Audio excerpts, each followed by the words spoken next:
The worst day of my life started out very nicely. I got up at 5:30 and worked out. After lifting weights, I ran 3 miles. It was very foggy, and I was the only one on the track. After the 3 miles, I cooled down by running the straights and walking the curves for 2 more miles. I went home and showered. By the time I got dressed for work, Sarah had my muffin and a glass of chocolate milk sitting on the bar. I kissed her and squeezed her while I gulped the milk. She complained about wrinkling her clothes and messing up her lipstick, but she melted against me. She still made my heart pound every time I saw her. At 31, she was more beautiful than she had ever been. Her blonde hair was even lighter than it had ever been, almost white, and hanging down to her butt. She had filled out nicely from the skinny kid I had taken to prom when we were seniors. She was still only a little over 5 foot tall, but she proved that dynamite comes in small packages. She was a rising star at her law firm and was hitting her stride after the birth of our girls. She had attracted a lot of attention with some high-profile corporate accounts, and they were talking about making her a partner. She was making nearly as much as I was, and I was doing very well. I had just been promoted for the 5th time and was the head of the architectural department in a large company of engineers and architects. I kissed her again, grabbed my briefcase and muffin, and went out the door. "Have a great day, gorgeous," I waved. She blew me a kiss as she started getting the girls ready for school. She went to work an hour after I did, and I had bedtime duty. My other baby was in the garage. I had only owned her for about 6 months. She was a burnt orange Charger Hellcat. I'd been driving Chargers since I was 16. My dad helped me buy a 1968 RT that's still parked under the shed. I get it out every now and then and drive it just to hear the sound of the big Hemi through those Flowmaster pipes. It wasn't nearly as quick as the Hellcat. I love hearing the Mustang and Camaro owners brag about their puny little toys. Just 2 days before, one of the engineers was bragging about his new Shelby GT350 with over 500 horsepower. He was trying to impress Maria in the next office. I smiled at the thought of the over 700 horsepower the Hellcat made.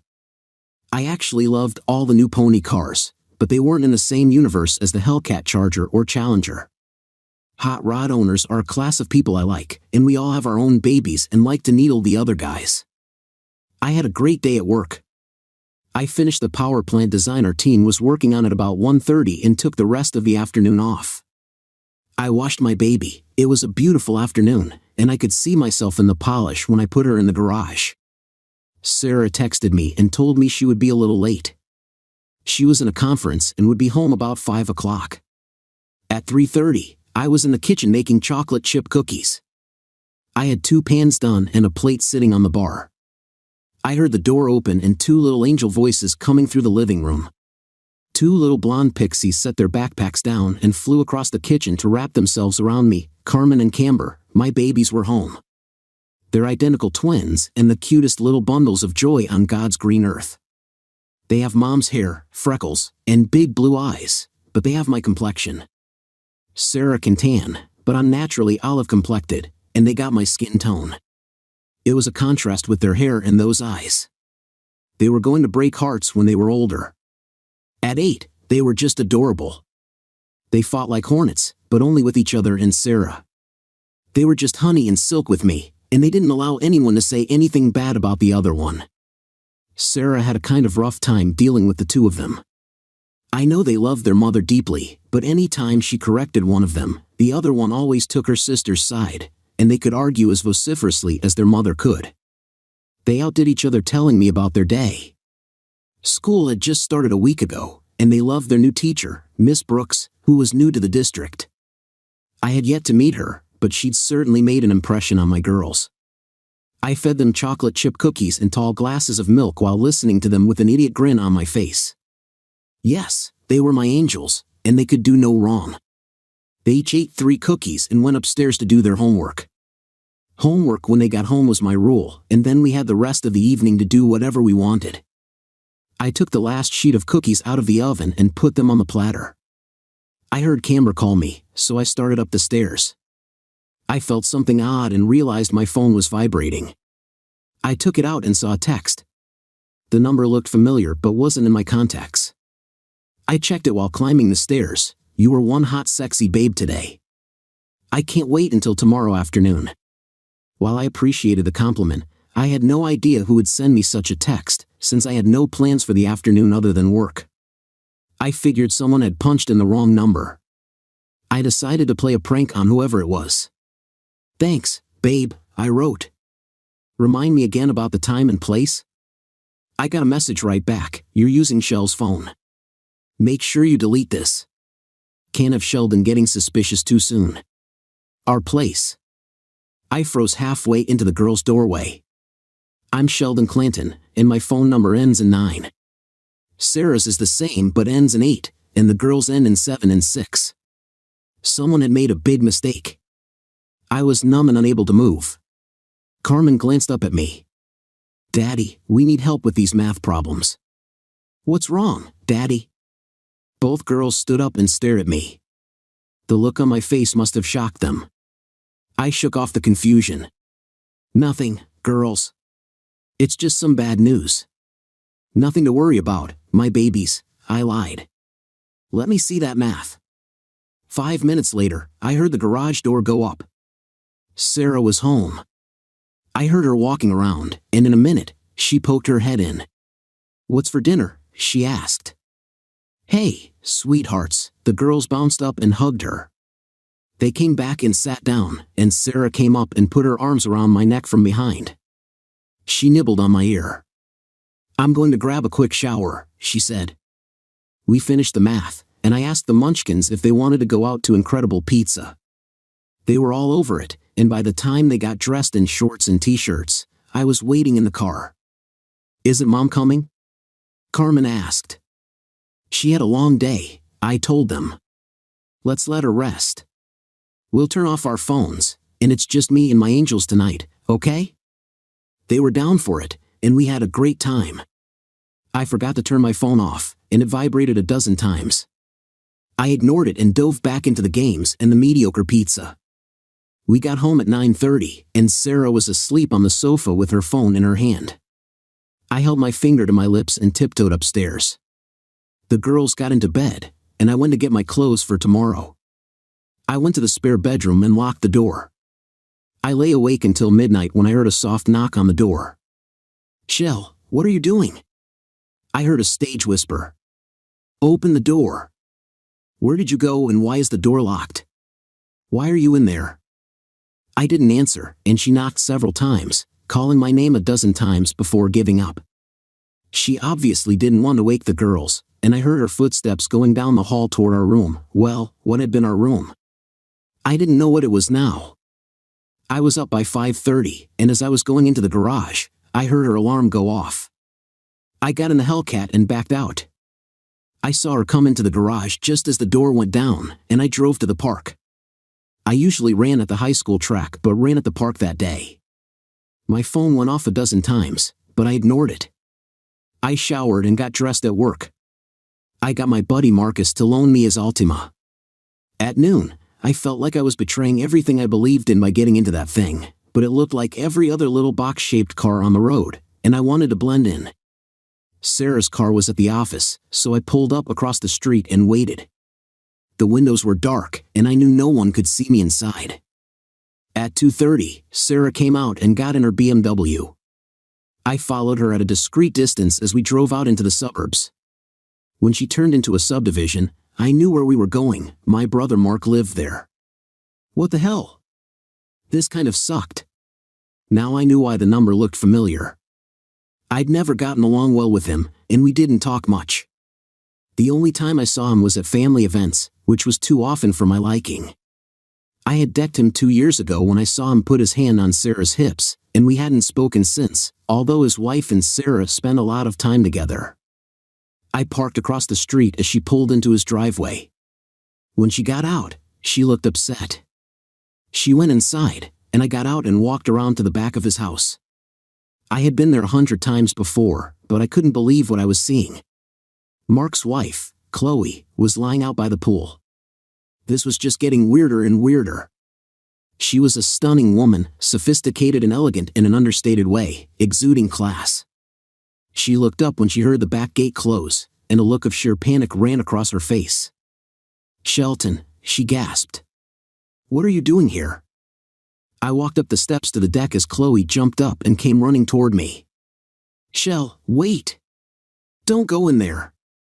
I need to tell you something. Wait. The screen door was shut, but I could hear them talking. Sarah was very agitated, and he was trying to calm her down. I'm telling you, something's wrong, she said. He slept in a spare bedroom last night and left without even saying a word to me this morning. This was a mistake, Mark. I need more time to get him on board. I know he thinks Chloe is hot, and we'll just have to let her work on him. I love my husband and I'm not risking my marriage and my kids for this. You can talk him into it, she said. We've seen the way he looks at Chloe. Don't get cold feet on me now. We've already talked about this a dozen times, and you know you want to do this. Yes, I've loved it, but I don't want to lose everything. If he has sex with Chloe, he can't say anything, and we'll just swap every now and again. You might as well admit it now that you're here. I can tell you want it. Yes, but not that bad. If Shell ever found out about this, it would kill him. I'm not going to do it. I peeked in and saw them standing in the living room. He pulled her toward him and kissed her. She resisted for a minute, then let him kiss her. I snapped a couple of pictures and a short video. He was sliding down the zipper of her dress, and she was reaching around to stop him. I had seen enough. They jumped apart when they heard the screen collapse, and I stepped through. Sarah screamed, "No! Oh my God, no! Sheldon, this isn't what you think. Please, shoo. I'm so sorry." I kept walking toward them, and Mark was backing away as fast as he could. I walked past them and into the front door. Sarah ran to me and threw her arms around me from behind. Please, Shell, let's just go home. This isn't what it looks like. I promise I'll explain when we get home. I went out without another word and got into the Altima. All three of them came out and tried to chase me down. I drove back to the office and gave the keys back to Marcus. After 30 minutes, my phone started ringing. I ignored it. In about 5 minutes, my secretary said, "Your wife is on line 3. Tell her I'm not available," I said. I spent the rest of the afternoon staring at my computer screen. 5 minutes later, my secretary said, "Your sister-in-law is on the phone." I had her put Chloe through. "What do you want, Chloe?" "Shell, we have to talk about this," she said. "Why aren't you at home? You need to talk to Sarah. She can explain everything. Mark and I will be there too. We'll talk about it like rational adults. This is your brother and your wife, Shell. You need to calm down. Why is it that when someone screws with you and pisses you off, they always tell you to calm down? That just pissed me off more. I don't have a brother," I told her. "If the a-hole is in my house when I get home, I'll tear his nuts off. If I see you there, I'm going to slap you all the way out the door. Don't ever let me see you or hear your voice again, Chloe. You tell that a-hole that if he sees me, he better start running." I hung up the phone. In 20 minutes, it was my dad. "Sheldon, what's going on?" he asked. "Your brother and Chloe are here. They say you've been threatening them." Sarah called, and she was crying and hysterical. I couldn't understand her. "What have you done?" he asked. "Sarah is screwing Mark, and he and Chloe were planning to trick me into a wife-swapping thing, Dad. I don't have a brother. If I hear that you've allowed any of the 3 of them into your house after today, I don't have a father. If Mom lets them in or either of you ever speak their names to me, I won't have a father or mother. Yes, what you raised. The a-hole, and now you get to pick a side. Oh, yeah, you won't have grandchildren either. You can't talk to me like that," he started to bluster, and I hung up. Maria came in and asked me something, but I didn't hear what she was saying. "Sheldon, I asked you a question," she said in a louder voice. I started, "Oh, sorry, Maria. What did you say?" "Are you okay?" she asked. Tears started running down my cheeks, and I couldn't stop them. She walked over and put her arm around my shoulders. "Did someone die?" she asked. "I'm so sorry, Sheldon." "Who was it?" I think it was my marriage and my family, I told her. The whole story came spilling out as I buried my face in my hands and wept. 10 years of my life flashed before my eyes, 10 wonderful years with the woman I loved and thought loved me. Did she sleep with him? Maria asked me. I think so, I said. She was going to do it again today. She thought I was onto them and wanted to call it off. Why would she do this, Maria? I loved her with every cell in my body. I would have died for her. How could she do this to our girls? What did those 2 little girls ever do to deserve this? Sheldon, go home and talk to her, Maria said. Find out the answers to those questions. You'll never rest easy until you do. Get out of here. I hugged her.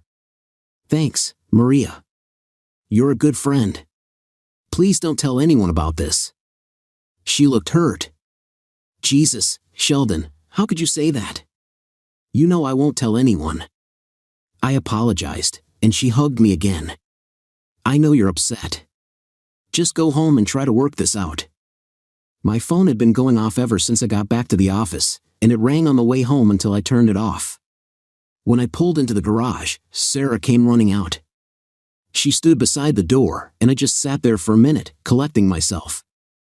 She started beating on the window with her fist.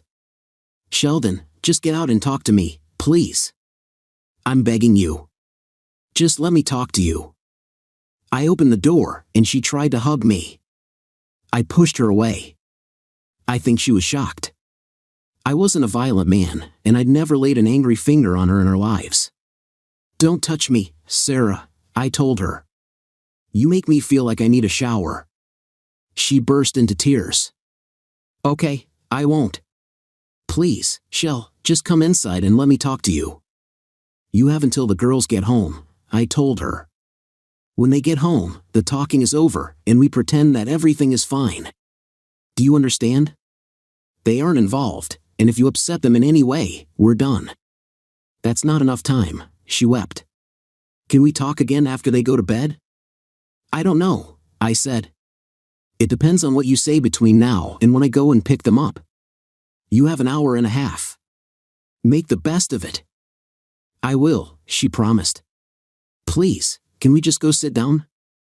I followed her into the living room. She sat on the sofa and patted a place beside her. I sat in the recliner across the coffee table. That made her cry again, and she put her hands over her face. I sat and waited. You're wasting time, I finally told her. She went and got a towel off the bar and wiped her face as she sat back down. She could hardly talk, she was crying so hard. I'm so sorry, Shell, she said. I made a huge mistake. I never thought you'd find out. I love you so much. Your love stinks like rotting tuna, I said. It's better you talk about something that makes sense. Don't be like that, she begged. It sounds so cheap and dirty. It is cheap and dirty, I said. There's no way to wrap it up in a ribbon. That's what you were doing. You'd have done it today if I hadn't caught you. I never intended to have sex with him. It just happened. I'm so sorry, she cried harder. I don't know what I was thinking. I was a wild child before we got married, Shell. You know that. I met Mark before I met you. I slept with him a few times, and after he met Chloe, we still got together occasionally, all 3 of us. I know you think she's hot, Shell. I thought we 4 could all be together. I was going to include you. I swear, Shell. You had a sex session set up this afternoon, I said. No, I told them I wasn't going to do it, she wept. Yes, because you thought I knew. What if I hadn't known?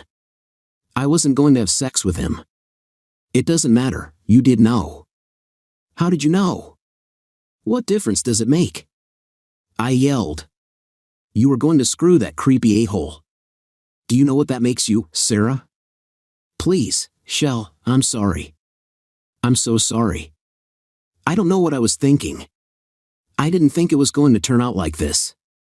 It doesn't have to be ugly like this. It can be fun. I'll still be with you. You can have sex with Chloe. I felt the bile rise up in my throat and ran to the bathroom and puked. I hid for a minute while she tried to give me a washcloth and patted me. I pushed her away and rinsed my mouth out. We went back and sat down. Do you hear what you just said? I asked. It can be fun? The next thing you're going to say is that it was just sex. Jesus Christ, Sarah. Do you know what a stupid cliché you've become? That makes me want to slap the hell out of you. Yes, slap me, Shell. I won't say a word. I deserve for you to slap me, punish me, do anything you want. Please, just forgive me. I didn't think you'd find out. I never thought about how much this would hurt you until I thought you knew. When you left last night with the girls, I knew something was wrong. And then when you wouldn't sleep in our bed, I just knew you were hurting so badly. I knew you had found out. I wanted to tell you and apologize, but you wouldn't let me in. I got up early so I could tell you and beg you to forgive me, but you left before I had a chance. I should have waited until. Please, Shell, I'm begging you. Do you still love me? Damn you, Sarah. How can you ask me that after what you did? I loved you yesterday morning, last week, and for the last 10 years. That didn't stop you, did it? How in the hell do you expect me to trust you after this? How do you expect me to believe anything you say? I don't know, she wept. I'll win back your trust.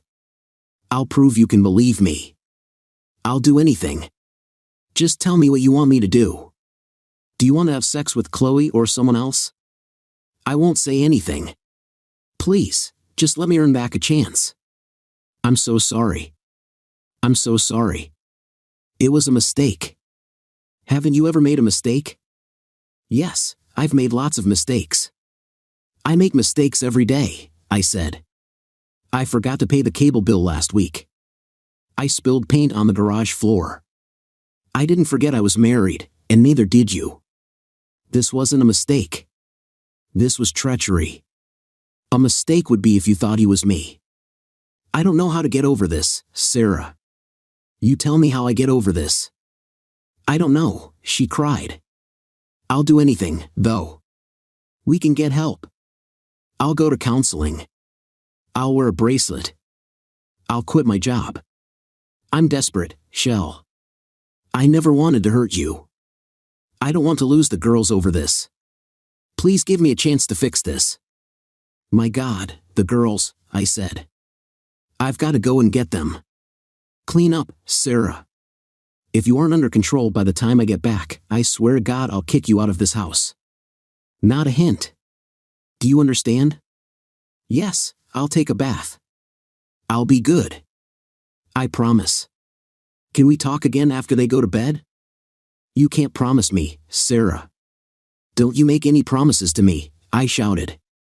You threw away the only promise that matters, forsaking all others. Do you remember that promise? She just collapsed. Yes, I'm so sorry. I did forget, she said. Shall we talk later? Yes, we can. I'm going now. Get your head on straight. Sarah, I was 10 minutes late to pick up the girls. When I pulled up at the school, I saw them sitting on a bench in front of the school. A woman was sitting between them with her arms around them. She was a young woman of uncertain ethnicity, maybe Hispanic and black. She looked to be in her mid-20s. As I got closer, the full impact struck me. This woman was drop-dead gorgeous. She looked tall and slender, and she had the biggest, warmest brown eyes I'd ever seen. There were flecks of gold in those eyes, and a mop of glossy curls on top of her head framed one of the most beautiful faces I'd ever seen. Her skin was a light coffee color and it was flawless. She smiled as I approached, and her face lit up like a lighthouse. Her teeth flashed as she nudged the girls. They looked up and saw me coming, jumped up, and flew across the grass, deluging me with an avalanche of little girls. You're late, Daddy, Carmen said. I'm sorry, baby, I told her. I lost track of the time. It won't happen again. It's okay, Carmen said. Miss Brooks stayed with us. Miss Brooks rose to her feet off the bench, and I was mesmerized as she came and offered me her hand. Mr. Clanton, I'm Carly Brooks, she said. I love your girls. I'm so lucky to have them in my class. I took her hand. She had long, slender fingers that felt cool and soft in mine. I realized I was holding on too long and sheepishly dropped her hand. "Thank you so much for waiting with them."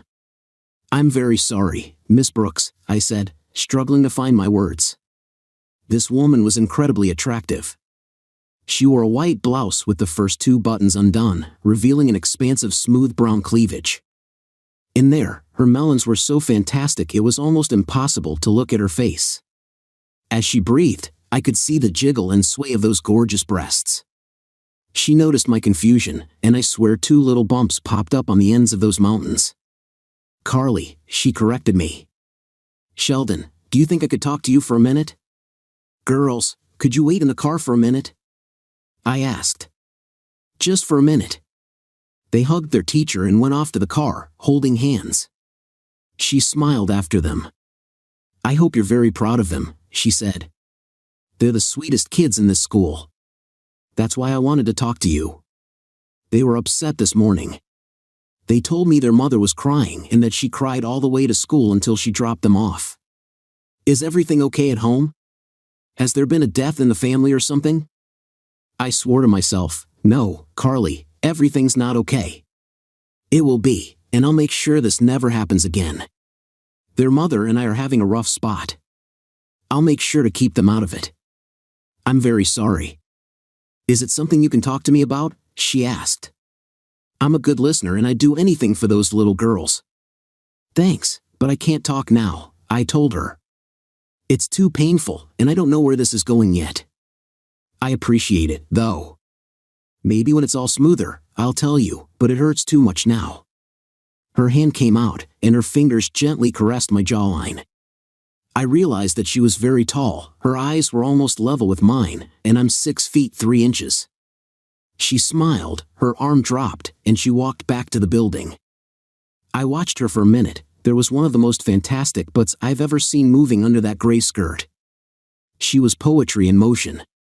She looked back over her shoulder and smiled when she saw me watching her. My face went red, and I went to the car. I felt the touch of her fingers on my cheek for hours. The munchkins chattered happily until we were almost home. "Daddy, Mom was crying this morning," Carmen said. "Were you mean to her?" I laughed. "Maybe a little. I won't do it again, okay?" "Okay." I don't like her to be sad. Bree doesn't like it either. I know. I'm sorry. People just fight sometimes, you know? "I know, Daddy," Carmen said. "Carmen is mean to me all the time, but I don't give her the satisfaction of crying." "Hey, you're the one that's the big meanie," Carmen objected. I had to laugh. "Neither one of you are mean, people just argue sometimes. I'll try to be nicer." "You're always nice to us," she said. Sarah was still in the bathroom when we got home, but when she came out, she seemed pretty normal. Her eyes were a little puffy, but she smiled and hugged the girls. We had a nice dinner, and they sat on the floor at our feet while we watched TV. It was a pleasant interlude, but I was dreading bedtime. I read to them and kissed them goodnight. I saw Sarah watching from the doorway with a sad smile on her face. She left when I turned out the light, and she was waiting at the foot of the stairs. "Do you want to talk in bed?" she asked. "I'm not sleeping with you," I said. "They'll know if you don't," she replied. "Don't do this. Let me feel as good as I can. I need you to hold me." I needed you not to be, I caught myself. Tears started running down her cheeks. I lay on my back, staring up at the ceiling. I could feel the bed shaking and knew she was still crying. "Sarah, do you want to make love? I'll let you do me any way you want." Her voice broke. "Jesus Christ, you are pathetic. You think I have my brain in my..." I exploded. "I'm going to the spare bedroom." She grabbed my arm. "Please, Sheldon. I'm sorry. Don't go. Please just talk to me. I won't touch you, I swear. I don't want to lose you. I don't know what to do or say. I'm just floundering. Please, just punish me and then forgive me. I'll never. I won't make any promises. Sarah, Is there a chance for me to make this up to you? Do I even have a chance? I honestly don't know how, she said. Sarah, I despise you so much it's killing me. I've loved you since we were in high school. I wish I didn't. It wouldn't hurt so bad if I didn't. What can we do? How can we get back to where we were? How do I know you won't just screw the gas man to pay the bill? Damn you, Sarah. That's not fair. I'm not that cheap, and you know it. You're the only man I've ever loved in my life. Don't you tell me what's fair. Is it fair to me that you've been with that asshole for God knows how long? Is it fair that the man who has loved you since high school has to live with the fact that his wife's legs are open for anyone, and that she tried to trick him into being one of them? Is it fair that our girl's mom is a cheating witch? Is it fair that you're a liar and a cheater? Screw you, Sarah. Don't tell me what you are, I know what you are. Screw this, it isn't going to work. I don't want to listen to your excuses. You won't even accept responsibility for what you did. I want you out of here in the morning. You're going to tell the girls that you're staying with your sister for a few days. I don't care what excuse you give them, make something up. You're good at lying. Just be gone when I get home tomorrow and never tell me again that I'm the only one you love. I'm better off being hated than being loved by someone like you. She started crying hysterically. I'm sorry I said that, Sheldon. Please don't make me leave. No, you made the choice to be with that asshole without considering me or the girls. I'm making this decision, and I'm not considering you. This is my house, I inherited it from my grandparents, and I don't want you here. When can I come back? She wept. I don't know. Maybe never. Don't piss me off, Sarah. Maybe I'll feel better in a while, maybe you'll come up with some way to fix this, or I'll think of something. I can't breathe with you here. Every time I look at you, I see that asshole sliding the zipper of your dress down. I'm going to the couch. I left her there crying on the bed and took my pillow to the couch. I left at 5:30 the next morning, and she wasn't up when I picked up the Munchkins from school. They told me she went to stay with Aunt Sophie to help her while she was sick. They were a little upset because they were supposed to work at a 5K run with her on Saturday. I told them I'd work with them instead, and they were happy. Sarah called them, and they talked for a long time. At 8, she texted me and all she said was, "I'm so sorry." I took the day off Friday, and Sophie called me. She wanted to come over and talk to me, and I agreed. Sophie is Sarah's little sister, and I'd always had a soft spot for her. She was angry when I answered the door. She swept in and poured herself a cup of coffee. She had been about 14 when Sarah and I got together, and she was just an angel. She'd spent more time at our house than at her parents' after Sarah and I got married, and we were still really close. What the hell is wrong with you, Sheldon? She spat. Sarah is dying over at my house, and you're just sitting here and letting her. She hasn't stopped crying the whole time she's been there. Come and get her and bring her home. Did she tell you why she's there? I asked. She made a mistake and slept with him, Sheldon. She flashed him her titties, he felt her up, and they did the dirty. You forgave her the last time. What's the big deal? I couldn't believe my ears. What the hell are you talking about? The last time? Her eyes got big, and she put her hand over her mouth. Oh my God, she gasped. She never told you, did she? Sophie, tell me what the hell you're talking about. No, I'm going to let her tell you. She promised me she would, and she told me she had, and you had forgiven her. That's all I'm going to say. I'm sorry, Sheldon. I didn't know what I was talking about. I came over here half-cocked, and I apologize. I'm going to talk to her. She kissed my cheek, and she hadn't been gone 10 minutes when the doorbell rang. It was John and Alicia, Sarah's parents. This wasn't going to be pretty. I invited them in, and we sat at the bar drinking coffee. We're very disappointed in you, Sheldon, Alicia started. You're disappointed in me or in Sarah? I asked. You kicked her out of the house. Why would we be disappointed in her, she said. Did she tell you why? I asked. We haven't seen her. Why don't you tell us why? Listen, I love you both, but I'm not telling you anything. If you want to know, ask her. In the meantime, maybe you should do a little fact-checking before you're disappointed in anyone. You're welcome here anytime, and you can see the girls anytime. But don't come back here to have this talk with me again. Find out what's going on, and then we'll talk. One time. It's over after that. This really isn't any of your business now. I have some things to do, so I need to get going. Finish your coffee, wait until the girls get home, whatever, but I've got to get going. I left them there with their mouths open. When I got in the Hellcat, my mind was whirling. The conversation with Sophie had left me reeling, and it had just been delayed by John and Alicia coming over. Obviously, there had been another incident, and Sophie knew about it. Sarah had promised her that she would tell me about it, but she hadn't. This put things in an even worse light. Now, what was I going to do? Driving my baby always gave me at least temporary peace, and I got on the interstate heading north. There wasn't much traffic, so I opened the Hemi up a little. I glanced down and saw I was doing 85. It felt good. I looked in the rearview mirror and saw a new yellow Mustang GT behind me. He was way too close for the speed we were going, and it pissed me off. I put my foot down, and that big Hemi howled. The supercharger wound up, and I took off like I'd been launched. That engine burns 1.5 gallons of gas per minute at full throttle, and the 650 ft-lbs of torque twisted those wheels like a freight train.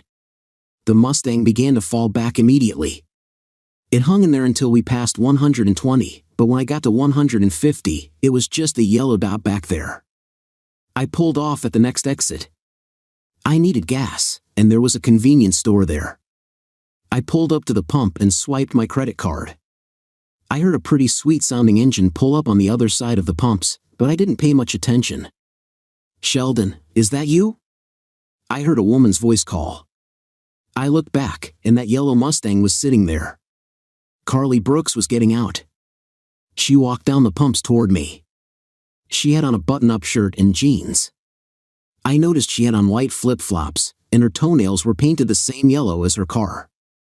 She looked jaw-dropping. "Miss Brooks, why aren't you teaching my daughters how to conjugate verbs?" I laughed. "I took a personal day," she said. "I thought that was your car that blew by me back there. I tried to catch you and wave.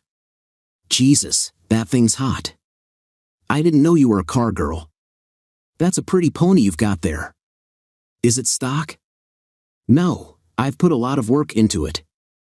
I can't believe how you just walked off and left me like that. This is the baddest muscle car ever built," I told her. "I like the Mustang, though. What are you doing out here?" "I live here." "How about you?" "Just trying to blow off some steam. I told you about that rough patch. It just turned into a mountain, and I needed to clear some fog out of my brain." "Well, driving as fast as we were could have landed us both in jail," she laughed. "How about me buying you a cup of coffee, and you blow some of that fog my way?" "Miss Brooks, I don't think you want to hear about my problems," I told her. "I told you to call me Carly," she said. "Come on, there's a Starbucks down the street. I'll tell you a story, and you can tell me one, okay?" I agreed and pumped her gas for her. I followed her, and we went in. I ordered my usual triple espresso, and she got some kind of latte with lots of foam. She took a sip and looked up at me. I couldn't help laughing. "I have a mustache, don't I?" she grinned. "Yep." I cleaned it off with a napkin. Her huge brown eyes held a peculiar look. "What's going on with you? Why were you driving so fast?" Driving fast to me is like shots of whiskey or to other people. When I'm upset, I go for a drive or a run. It calms me down and helps me think. "Why did you need a shot?" "I'm not trying to pry. You just look like you could use someone to talk to." "Carly, are you married?" "No, I was engaged once." "Do you mind telling me why you're not engaged anymore?" I asked. "Yes, but I guess if you're unburdening to me, it would only be fair." She sipped her latte, and I could tell she was gathering her thoughts. "I can't do this," she finally said. "I'm sorry, Sheldon. I need to go." She stood up, and I could see tears streaming down her high cheekbones.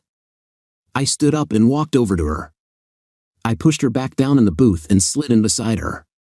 She protested, but I ignored her. I took one of her long, slender hands in mine. "I'm very sorry, Carly. I didn't mean to upset you. You don't have to tell me anything you don't want to. I wasn't making a bargain, I was just trying to find a place to start. It's okay if you don't want to. Let me out. I'm going to slide under the table. I'm sorry, Sheldon, but I can't do this now. It's too painful for me." I let her out. She stood up and gave me a hug. Those luscious breasts pressed against my chest, and I was as hard as an iron bar in 2 seconds. "I just need to go. I'm sorry I couldn't help you." "It's okay. Will you let me buy you another cup of coffee sometime? I promise I won't make you cry. Girls usually need to know me for a while before I make them cry." She gave a wet little laugh. "It wasn't you." "Yes, call me sometime. I love your girls, Sheldon. I know you're a good father." She slipped away, and that little yellow Mustang chirped its tires when she pulled out. It was time to pick up the girls, so I went and got them. They did their homework, and we went out to Red Lobster. They were having that endless shrimp thing at Red Lobster, and we all loved shrimp. By the time we were done, our table looked like a shrimp graveyard. The next day was the 5K event, and my plans to run were put on hold because Sarah wasn't going to be there and I had agreed to work. They put us at a table at the 3K marker with water and Gatorade on a small table. When the runners got there, they could grab a bottle and take it with them. There was supposed to be another worker, but they hadn't shown up yet. I could hear the car coming from a ways off, but there were trees blocking us from the road. I was shocked when that little yellow pony pulled up and Carly got out. She looked stunning, wearing a pair of yellow boy shorts and a t-shirt that did very little to conceal her amazing figure. She emerged from the car a few minutes before the rest of her, and she stopped for a moment when she saw us sitting at the table. The girls squealed when they saw her and ran over to give her a hug. They took her hands and led her over. I could tell she was uncomfortable. "Hey Carly," I greeted her. "How did we get this lucky?" She smiled and relaxed. "The reward of virtue," she said with a grin. We all chatted happily for a while when I heard a vehicle approaching. It was a huge Ford pickup, the kind guys get to advertise the size of their ego. This one was particularly massive, so the owner must have had a massive ego. The door was about 5 feet off the ground. I recognized it. It belonged to the baseball coach. He was this aging high school sports hero. Everyone knows the type. His glory days as a star athlete from 15 years ago had set him up in his own mind as God's gift to the earth and to women in particular. He had a shaved head and was about 6 feet tall. He worked out, you could tell, and he walked with his arms nearly parallel to the ground, so everyone could see how strong he was. His name was Hawk or Falcon or one of those raptor-type birds. He swaggered up to the table. "Carly, how you all doing here, honey?" "Mr. Harrier, I'm not going to tell you again not to address me by my first name. We're not friends, and if you call me honey one more time, I'm going to file a complaint that you're creating a hostile work environment." His jaw dropped. "You some kind of dyke?" he asked angrily. Of course, that could be the only possible explanation for any woman not dropping to her knees in front of him. "Your wife certainly didn't complain when I was licking her," Carly said. "She thought my tongue was bigger than your meat." The girls gasped, and he actually drew his hand back. I stood up, and he got a look at me. He probably outweighed me by 20 pounds and had 10 years on me, but he was a bully, and bullies really don't want to find any surprises. Not knowing me, he went back and got in his truck. "Girls, I'm so sorry I spoke like that," Carly said. "That man has been pestering me ever since I came here, and I was sick of it." "That's no excuse," I said. "I'm very sorry." Bree hugged her. "That's okay, Miss Brooks. We don't like him anyway. He watches all the young girls on his track team. He's a creeper." Carly looked at me, and we both burst out laughing. "Remind me not to piss you off," I told her. "You've got a mean streak there, Carly." The first runners started showing up, and we were busy as bees for a while. I asked the girls if they wanted to take Carly out for wings afterward, and they were very excited about that. She agreed to go with us, and we went home and cleaned up. I know this place that has some of the best wings on the planet. It's called Hackett's and is run by an old friend of mine. He's an elderly black man from Memphis, and he knows how to do wings. We had a blast, and I didn't want it to end. Carly and the girls kept my mind off Sarah, and it felt good to just be human for a while. It couldn't last. When I got home, I had a dozen missed calls from Sarah. I had turned my phone off all day, and it lit up like a Christmas tree the minute I turned it on. I got the girls to bed and called her. "Shell, I need to talk to you," she said. "Can I come over?" "Don't you have a date?" I asked. "Is that a-hole too busy?" She sobbed. "Please just let me come over, Sheldon. I can explain." "Okay, come on," I said. I ended the call, and in 30 minutes, I heard her key in the door. I thought mean thoughts about changing the locks. When she came in, she looked like a wreck. She tried to hug me, but I put out my hand and fended her off. "Sarah, I swear to God, if you touch me, I'm going to puke on you," I told her. She started crying immediately and went over to sit down. "Can I just talk to you?" she wept. "Let me just get it out." I sat across the table from her again. She stared at the floor. I know what Sophie said. Her voice was so quiet I could hardly hear her. "So, you decided to come clean?" I asked. "I didn't want to tell you before. I thought you'd hate me," she said. "I told Sophie I would, but I couldn't. You were so happy, and I couldn't bear to think about how it would make you feel. I was just, no, I won't say it. I was drunk. We were at the girls' Christmas party at school one night. The kids had all gone home, and you went with them. We started drinking. You know how it is at those Catholic school events. Even Father Peter was tipsy. Mark and Chloe were there. I just started talking to him, and he kept telling me how hot I was. Do you know how long it's been since anyone besides you told me that? I feel like I'm getting old. My boobs are sagging a little, and my bum isn't as firm as it used to be. I'm growing hair in unusual places, and I don't think I'm as pretty as I used to be. Do you know how many men have hit on me over the years? I like it when men think I'm hot. I've danced with them, and they've tried to feel me up. I would let them sometimes, but I always knew that at the end of the night, I was going home to you and you were going to have sex with me until I walked Fawny. It just made me feel good to know that men wanted to be with me, even though they were never going to get there. But it made me feel good knowing they wanted to. Barbara Jansen was there, you remember her? She was a freshman when we were seniors. She was a pretty little blonde who always thought she was something special. She married one of the teachers at the girls' school. She said something to me about looking old. I was drunk, and it really hurt my feelings. Then Mark came over and asked me if I wanted to dance. He was as charming and handsome as ever, and he kept telling me how hot I was. He reminisced about how good things were back in school. I was extremely drunk and let him talk me into going outside on the porch in the back. It was so stupid, but I was feeling very vulnerable. I gave him oral sex. I'm so sorry, I felt disgusted with myself afterward. I couldn't believe I was the kind of person who would do something like that. I let him touch me and I gave him oral sex. I didn't have intercourse with him, I just wanted to show that which I could be with a handsome man if I wanted to. I'm so sorry. Sophie came out on the porch and caught me. She threatened to tell you and called me all sorts of names, saying I was crazy for messing around on you. She said if I told you, she wouldn't mention it. I couldn't tell you, I was so ashamed and afraid you would leave me. I told her I had already told you and that you had forgiven me. I wish I had told you, that's when everything started up again. I messed up, Shell. I'm a fool and I'm very sorry.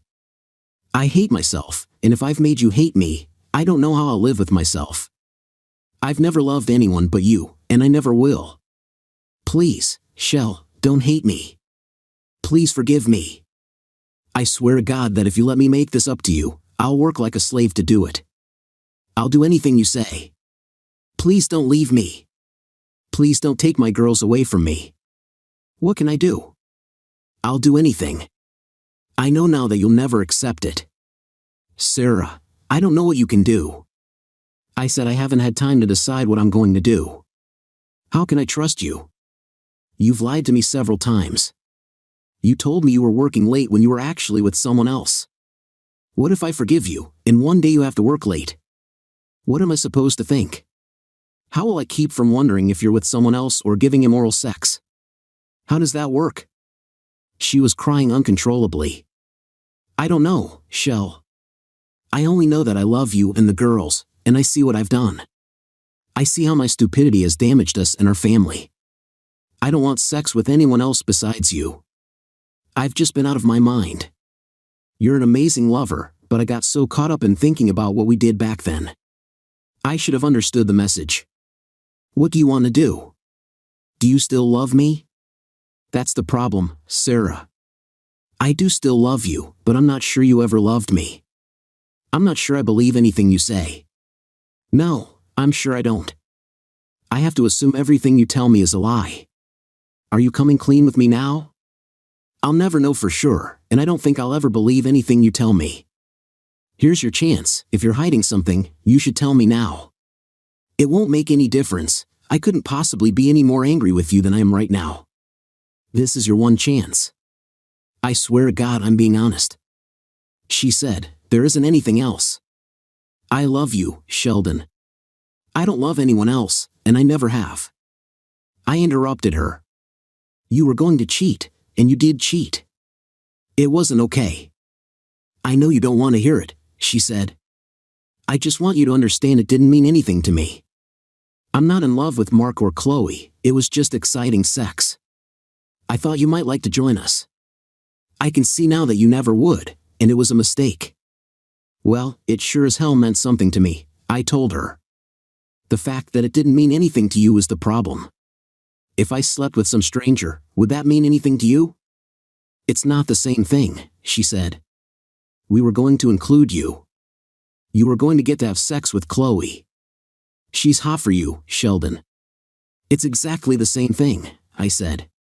Screw this. If you're going to try to slide around and evade responsibility and minimize what you've done, this isn't going to work. I'm going to see a lawyer tomorrow, Sarah. I suggest you do the same. What? She asked. Why?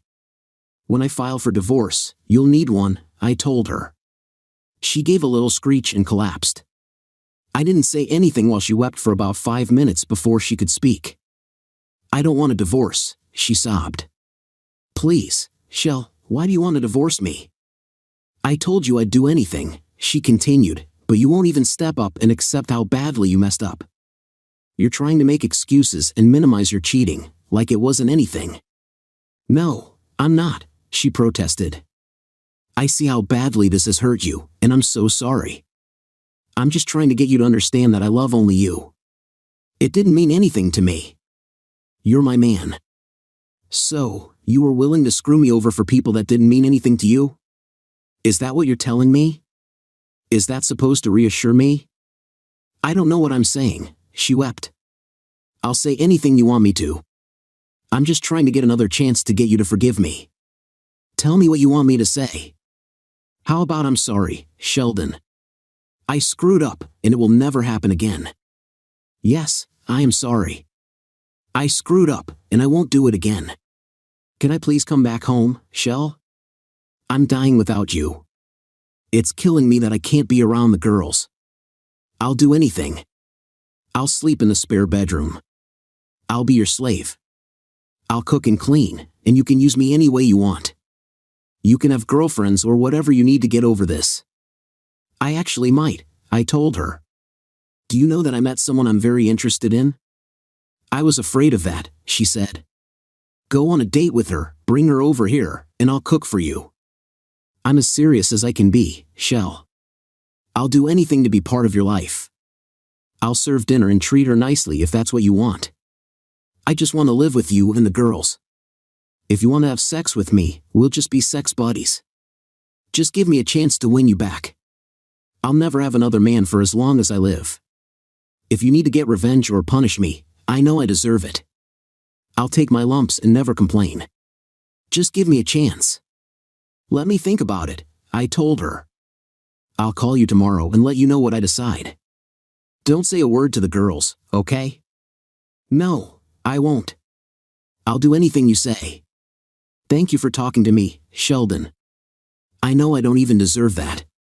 You're a good man, and I'm taking advantage of you.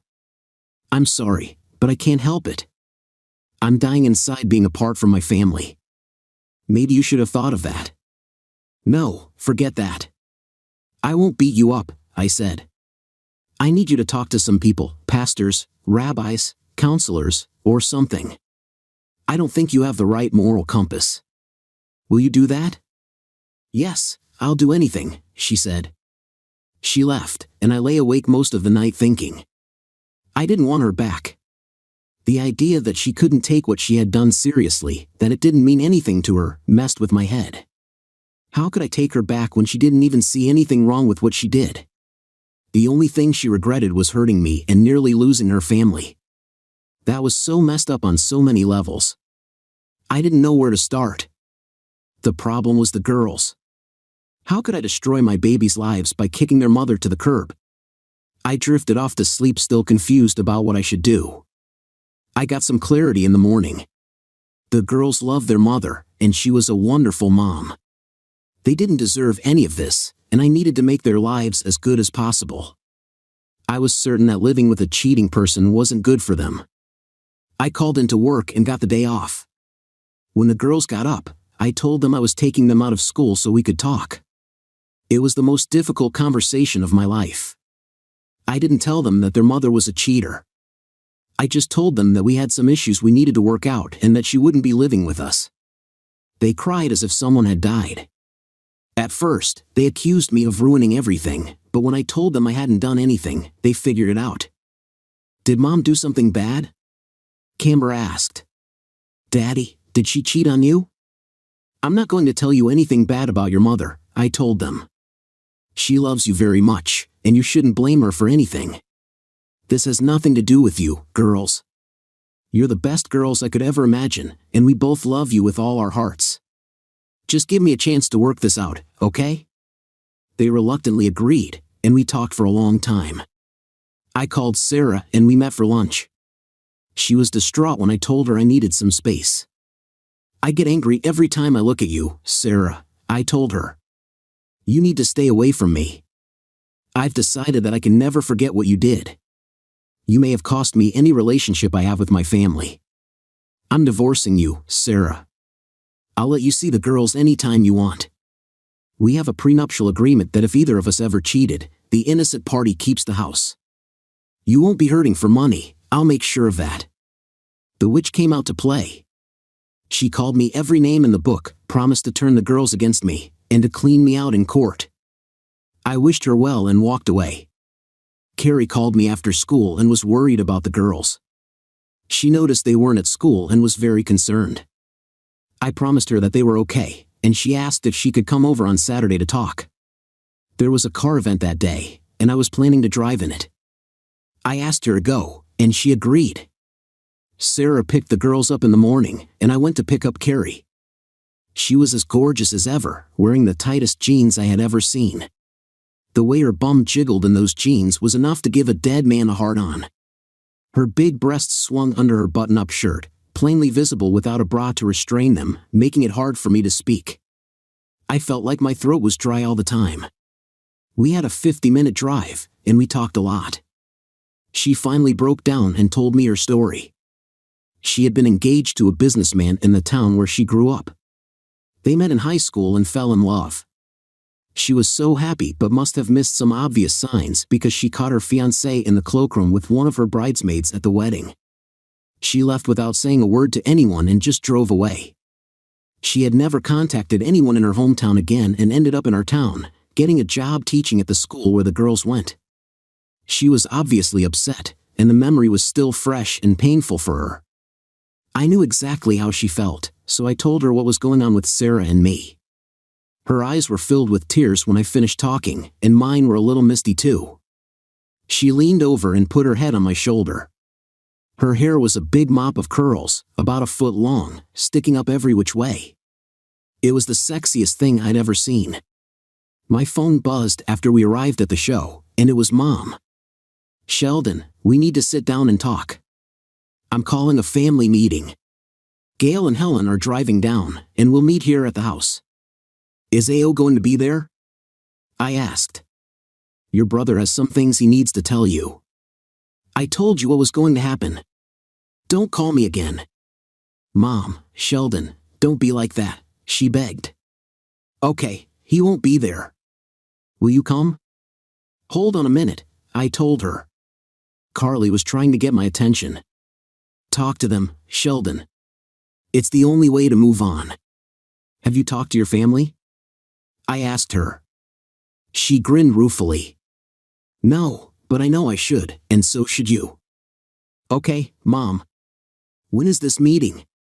I asked. "Dinner tonight at 6. "No, dinner. I'll be there at 7:30. I ended the call. I had a good time with Carly, and she held my hand while we checked out the cars. We talked quite a bit on the way home, and I asked her if she would come over afterwards so I could fill her in. She promised, and I dropped her off at her place. I was dreading this. I went home to my empty house and tried to eat a little, but it just upset my stomach, so I took a couple of antacids. I got the old charger out and fired it up.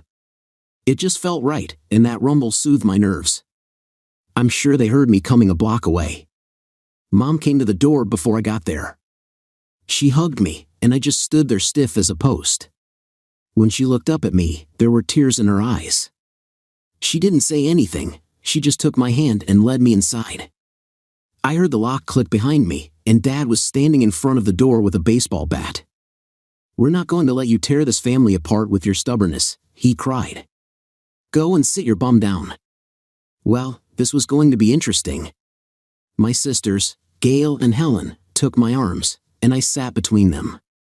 Then, out of Mom's bedroom, marched the 3 cheaters. I looked over at Mom. "He's your brother, she's your wife, Chloe's your sister-in-law. We can get past this, okay?" "So Mom, you just lost your son and your only 2 grandchildren. He's an a-hole, not my brother. His wife is a bisexual witch, and that's the 304. I guess that makes you Mama 304. That's the pimp over there by the door, and what are you 2? I asked my sisters. "We just love you, Shell," Gail said. "We're down with whatever you want." "I want to leave." "You want to come and stay with me tonight?" "I want to introduce you to someone." "Girls, I thought you were going to help." The Mama 304 started to panic. "Yes, we're going to help, Sheldon," Helen said. "What, you thought we were here to help these scumbuckets?" We stood up together and walked toward the door. The pimp made a motion with his bat, and I kicked him in the nuts. He dropped his bat and sank to the floor, making a little wheezing sound. I picked up the bat and turned around. The a-hole saw death in my eyes and took off running through the kitchen and out the back door. I turned to the witch. Her eyes went wide, and she started scrambling to follow her a-hole husband. I threw back my head and laughed. "I'm filing charges against you for unlawful imprisonment," I told Mama 304. "Don't call, don't write, don't send cards, and don't attempt to contact the girls. I'm getting a restraining order against all of you." She sank to her knees, weeping hysterically. "Please, Sheldon, don't do that. I'm sorry. I'll make it up to you." "Too late," I told her. "You had your chance. You picked a side. Good luck with the rest of your life. Too bad you're going to spend it with people who cheat on their spouses. The restraining order is going to be for you too," I told the 304. "You're mentally unstable, and I'll never leave the girls alone with you again." Helen went upstairs and got the twins. They looked at everyone oddly but didn't say anything. The 304 was crying hysterically. The girls and I went out without another word and walked down the driveway.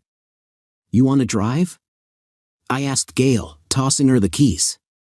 She squealed in excitement. "Really, Shell? I always wanted to, but you never would let me." "You made the right choice," I told them. "I love my little sisters. I let them drive my cars." We got Chinese takeout on the way home, and Helen took a turn driving recklessly. I called Carly on the way home and got food for her too.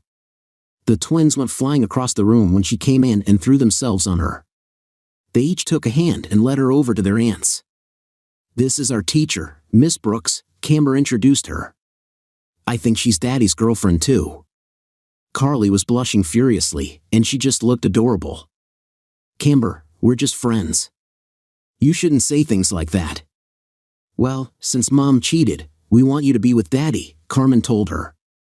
"Girls, that's enough," I scolded them. "You're embarrassing our guest. Off to bed with you." "Sorry, Daddy," came a soft chorus.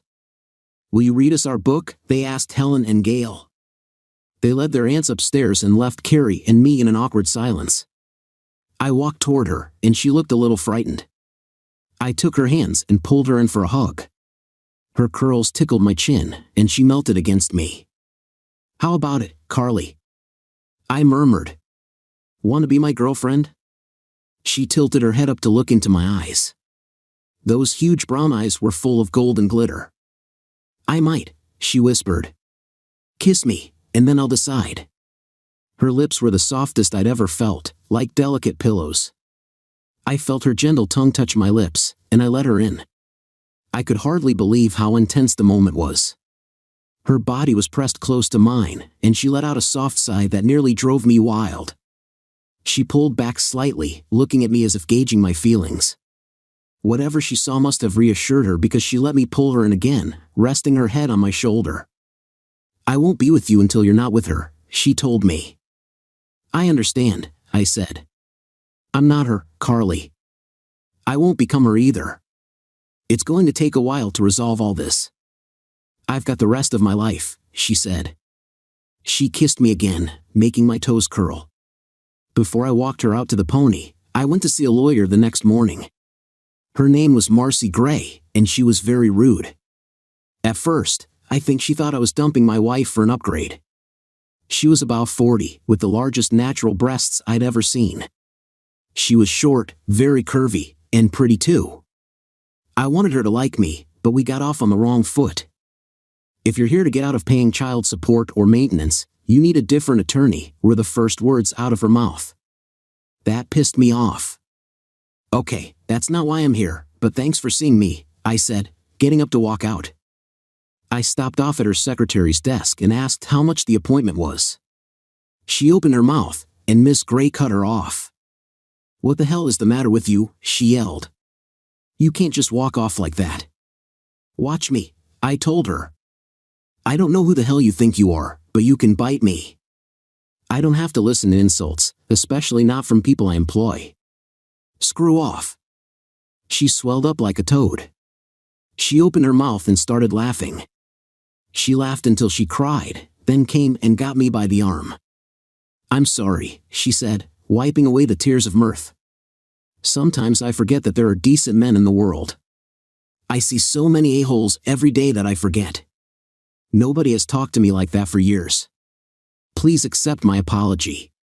Come back and talk to me. Tell me what's going on."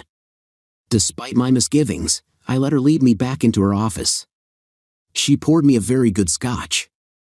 I told her the story, and she got rude again, but it was mostly directed against my ex's family and the 304. She buzzed the secretary and had her bring in forms. I paid her a retainer and signed my name 10,000 times. She promised to get the restraining order that afternoon and start the divorce proceedings as soon as possible. She shook my hand, and the ball started rolling.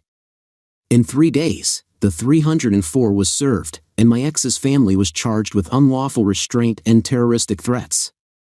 The pimp was even charged with attempted assault for his actions with the baseball bat. The a-hole and his wife were served for inflicting intentional emotional distress. Life looked good. The twins were with me, and the 304 was forbidden from coming within 500 feet of us. When I came out to get the papers Saturday morning, she was standing at the end of the block. She saw me and yelled, "Sheldon, please let me see my babies. Please, I'm so sorry. It wasn't my idea. Please, I'm begging you. Let me see my babies." A couple of neighbors came outside to see what all the yelling was about. I walked down to where she was, and she fell to her knees in front of me. "Please, Sheldon, I'm begging. I'll crawl up to the house if you want me to. Please let me see the girls." "Get up, Sarah," I told her. "You're embarrassing yourself and me." "I don't care about me," she said. "I know I've lost you, Shell. I can't lose my babies. I won't embarrass you anymore. Please, just for 5 minutes, let me see them." She clung to me, and I lifted her to her feet. "Okay, you can see them," I told her. "Sarah, I told you that you could see them any time you wanted to. Then you went and pulled that stunt at my parents' house. I swear to God, one more insane moment like that and you're done. Do you understand?" Yes, I do, and I won't do anything crazy." "Thank you, Shell. I'll be good." We walked back to the house, and the girls were eating waffles. They flew to her, and she knelt down and hugged them like life preservers in a hurricane. She was sobbing her heart out, telling them over and over how sorry she was and how much she loved them. They cried a little too and told her how much they missed her. I fixed her some breakfast, and we all sat around the bar and ate. She promised them and me that she would be their mom just like before, but she wouldn't be living with us. I think they understood, and they agreed to stay with her every other weekend. I told her she could come over any time during the week if she wanted to. They went off to watch TV, and we sat and talked for a while. "Sheldon," she began, "I'm so sorry for what happened at your parents' house. I didn't want to do it, but your mom said we could fix everything. I realize that's not possible now. I know I've hurt you too badly, but I'm sane now, and I just want however much of a relationship you will give me. I want to be friends. Okay, I want more than that, but I realize it isn't going to happen. I'll just be the best friend you ever had. I'll be the girl's mom, and we'll move on with our lives. I'll sign the divorce papers and won't fight it. The financial stuff is fine. I'm going to move into one of our apartments. There's a vacancy next week, and it's a nice one. Can we be friends and co-parents?" "We have to work on the friends part," I told her. "Most of my friends don't." "No, never mind. I'll try, Sarah, honest I will. I just have a lot of bad feelings for you right now. I'm sure time will heal a lot of that and we'll get along just fine. Just so you know, I'm not getting back together with you. If you've really given that up, then I'm sure we'll be fine. The first time you go on a date, you come and tell me about it, and then I'll believe you're moving on. We'll start working on being friends then." There were tears in her eyes, but she nodded and hugged me. I felt sorry for her, but it wasn't on me. I offered to take her home, but she told me she was parked down the street. At the door, she turned and looked back. "I'm sorry," she said. "I know," I told her. "Me too. Don't keep apologizing, Sarah. I believe you. Let's just move on. I forgive you. I'm still mad, but I'll get over it." She smiled and nodded, and she was gone. She came over Monday and Wednesday, and on Friday, I let the girls go out to eat with her. We seemed to be settling into a routine, and things were looking up. Marcy Gray called me the next week and said the lawyer for my ex's family wanted to set up a meeting. I declined, but she said it was in everyone's best interests, so I went. My only condition was that the a-hole not be there. Everyone agreed, and we sat around Marcy's conference table. They were all very penitent and full of remorse. They wanted me to drop the charges against them and were willing to do nearly anything to make that happen. I told them that if they signed agreements to never contact or speak to me again, to agree to never speak to or contact the girls again, and if the pimp would let me kick him in the nuts again, I would drop the charges except the ones against the a-hole. Marcy got quite a kick, pun intended, out of that, and they agreed to all of the conditions except the last one. Chloe and Mom agreed, but for some reason, the pimp was reluctant. I guess he needed to be holding a baseball bat to feel comfortable having his scrotum crushed. Mom threatened to kick him herself, and he finally agreed. Marcy was choking with laughter, and I told him I wasn't going to do it right away, but he should be ready. They signed the papers and fled out as soon as the door closed. Marcy burst into an insane fit of giggling. I told her that a woman with her breast sized shouldn't giggle like that, and she ran off to the bathroom. When she came back, she was composed until she saw me, and that set her off again. "Sheldon, you're such an idiot," she gasped. "You nearly made me pee my pants. You know I couldn't put that in the papers, right?" I chuckled. "Well, yes, but I love the thought of them worrying about whether today is the day I'm coming to collect." "You're a hard-skinned dude," she said. She finally settled down. "Are you going to stick to this?" "You have no idea what I put up with from the a-hole down through the years," I told her. "He stole my toys, caused me more trouble than you can ever believe, and it was all okay with him because he was the baby. Jesus Christ, Marcy, he screwed my wife, and they were okay with that. It was my stubborn pride that was the problem. I'm done with them. I hope they all die lonely and in misery." "I don't blame you," she said. "The divorce is final in 60 days. What are you going to do then?" "Move on," I told her. "I've got a couple of plans. I even have a few plans for the a-hole." She looked askance at me. "You aren't going to need a criminal defense lawyer, are you?" "God, I hope not," I said. "Are you any good?" "I practice family law," she said. "I'll bail you out, but I'd have to recommend a colleague if you're charged with a crime." I didn't expect to be charged. The a-hole was coming out of a bar one night when 3 masked men jumped him and dragged him into an alley. They beat the hell out of him, paying special attention to his genital area. The police report said they kept asking him a question over and over, and he couldn't understand it. It was, "What's the frequency, Kenneth?" I guess they thought he was Dan Rather. He said he didn't know any Kenneth and had no idea who they were or what the frequency might be. I was with Sarah and the girls at the time, and I was never questioned. After he got out of the hospital, he was at home while Chloe was out of town, and there was a home invasion. He was beaten again by 4 guys. This time, the question was different. They kept asking him why he wasn't wearing the regulation socks. He had no idea what the regulation socks were supposed to be, so they played ping pong with his balls. A month later, while I was out on a date with Carly, he was ambushed in the parking garage at work. He was unable to determine the number of his assailants, but they inquired about the frequency and disapproved of his sock choice. Again, his manhood was victimized by being wrapped in duct tape and used as a hair removal device. He wouldn't need waxing for a while. I was at the Twins soccer game with Sarah when the police questioned me. It seems that targeting the genitals is a favorite pastime of jealous husbands, but I had airtight alibis for all the attacks. 2 months later, his car developed problems 3 times a week for 2 weeks. When he came out of work, it had a flat tire.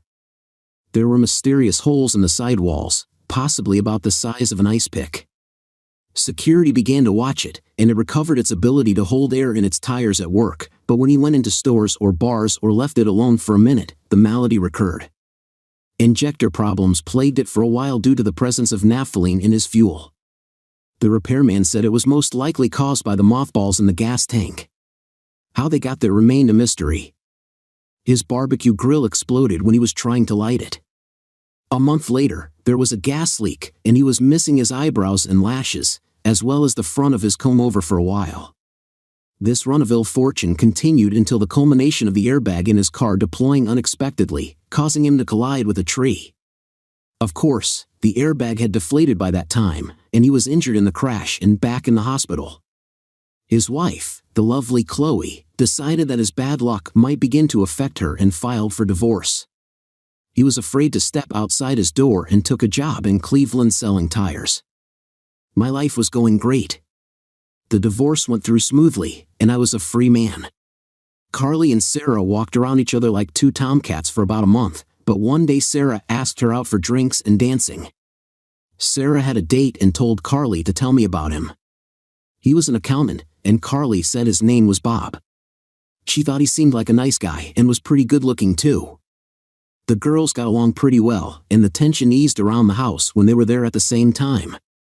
After the date, I started asking Sarah to lunch about once a week, and we began being pretty good friends again. We talked about the Munchkins and how work was going, and I remembered how much I liked talking to her. She seemed to be doing well, and she told me she really liked Bob. We didn't talk about the past much, and that was good. The Saturday after the divorce was final, Sarah had the girls, and I took Carly out. We drove up to the mountains and went to a big local celebration. We walked around and looked at the crafts, ate some local food, and rode a few carnival rides. I took her dancing that night, and when we were feeling pretty good, we left.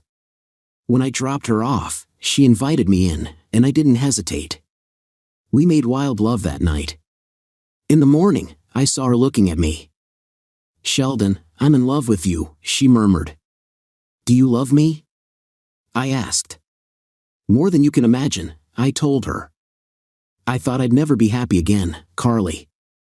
I was wrong. My girls make me happy, and you make me happy. I do love you. I think I'm the luckiest guy alive. We should send the a-hole a thank you card," she laughed. "Well, I wouldn't go so far as that, but I'm happy here with you too." We whispered things that meant nothing and everything until we drifted off to sleep with that gorgeous woman in my arms.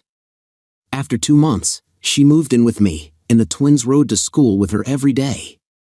After 6 months, I knew I couldn't live without her, and I bought her a ring. I told the girls I was going to ask her to marry me, and I couldn't believe how excited they were. She was their idol, and they worshipped at her altar. I called Sarah. She wasn't thrilled, but she said she wanted me to be happy. I found out that Bob had popped the question to her, and she had him on hold. She said she was going to say yes, and I wished her well. I hoped she had learned something from her experience, and that Bob wasn't going to go through what I had. I didn't say any of that. I took Carly out to a nice Italian place and presented the ring. She squealed with delight, and there was never any question.